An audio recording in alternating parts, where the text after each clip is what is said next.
This is what you need to know about protein to build muscle. At the core of it, building muscle comes down to hypertrophy, which is resistance training, or weight training, hypertrophy, which is to build muscle. You must have protein to build muscle. What protein does is allows you to build muscle, also allows you to be able to repair that muscle after it's broken down during your weight training or training sessions when you have a program that's progressive overload driven and you're consistently focusing on taking your muscles to failure.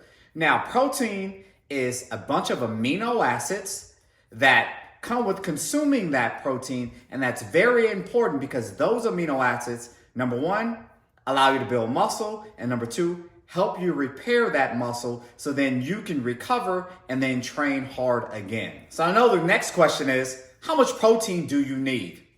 Great question. So studies are starting to show you need somewhere from 1.6 grams to 2.2 grams per kilogram of body weight for muscle growth and recovery.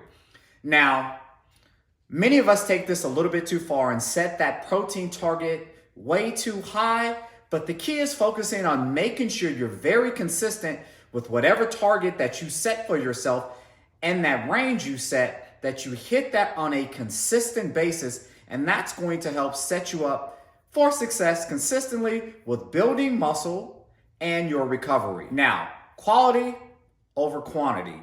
It's very important to make sure you get sources of protein that are high in leucine, animal products, or sometimes you can supplement with EAAs or even protein powders, which are super convenient for most people to allow you to reach your protein targets. Now, this is very important because you want to make sure that you're getting amino acids that are going to support your process along the way. And what I mean by your process, the goal of building muscle, the goal of recovery, there we go, and being able to perform at a high level on a consistent basis. Now, animal products are a great source to do this with: fish, chicken, steak. You can even get them from some lentils and beans. Whey, shakes are a great way for a lot of people to get their protein in, because sometimes consuming a lot of meat or animal products can be very satiating, which is a good thing, but it does take the body a little longer to digest protein because it has what's called a high thermic effect. So if you consume a decent amount of protein in one sitting, you may be full and satiated for a considerable amount of time, which is very, very good because it does take the body a little longer to digest that protein. But also you can use soy, lentils, and other forms of protein, plant-based proteins that can allow you to be successful if meat isn't your thing as well. So as I mentioned, an EAA is an essential amino acid. This has some of the 9 amino acids that you're going to get by consuming animal products and leucine, which comes in animal products. So consuming an essential amino acid may be a way to help you out to make sure you're getting enough of the 9 essential amino acids to hit your protein targets. So next, let's talk about making sure you hit your target protein goal every single day. So what I like to suggest for most of my clients is figure out, number one, how much protein you're going to be consuming. I help my clients figure that out. And then we want to space that protein throughout the day, number one, to keep you fed and satiated. But studies are starting to show, we've debunked the myth that your body can only consume a certain amount of protein at a certain time. Like you couldn't supposedly before, we used to say 60 grams of protein in one sitting, the body didn't use it. Well, that's a lie. Now we have studies showing that you can consume that much in one sitting, but we highly recommend that you space your protein throughout the day. So we'll do some simple math. If my protein target is 100 grams of protein for the day, I consume 5 meals a day. So I'll break that protein down, 20 grams of protein over each meal. Now, you don't have to be perfect, but then this allows you to space your protein throughout the day. And that way you can structure your day by setting all your meals up first and foremost with making sure there's some protein there. But then down the road, spacing the protein throughout the day is going to allow the body and set you up for muscle protein synthesis. This is a building block and will allow you, hopefully, to be able to build more muscle over time because now you're meeting that muscle protein synthesis window and spacing your protein throughout the day, which then can help set you up for success. But there is no right or wrong. Let's not miss the forest through the trees. First and foremost, you have to consume enough protein consistently.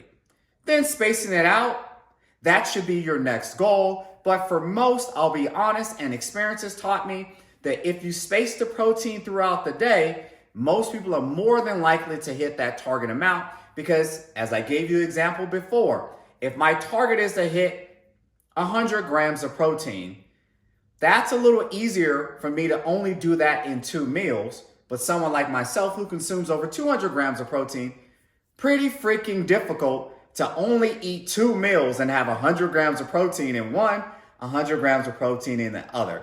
It could be done, but you're going to be consuming a decent amount of food. So with my actual protein target of over 200 grams of protein, I space that out over 6 meals, varying throughout the day, and that's helped me be successful over time. So I know a lot of you may wonder, how do I measure the protein? Well, here we go. Let's talk about a food scale. I highly recommend that many of you go out and get you a digital food scale or a scale that measures ounces, grams, milliliters, all the different measurables or measurements. There we go. Measure them. Learn to use a scale appropriately. By using a scale on a consistent basis, this then will allow you to understand what 4 ounces of chicken breast actually looks like, or 3 to 4 ounces of beef. So we used to say that 4 ounces of meat, or 3 to 4 ounces per se, is right around the size of a deck of cards. And then that allows you to understand what it is you're consuming. But I'll be honest with you, you will get greater success by learning to take some time, do this consistently, measure your food out, your protein, which then will give you a greater idea of what that looks like, whether you're eating at home, you're eating out with family and friends, or if you're eating out in a restaurant, to know exactly what that is. And then by measuring and tracking, then you'll have a good idea that if you consume 4 ounces of flank steak, you'll know that maybe that has 20 grams of protein and 4 grams of fat because you've actually measured and done that consistently over time.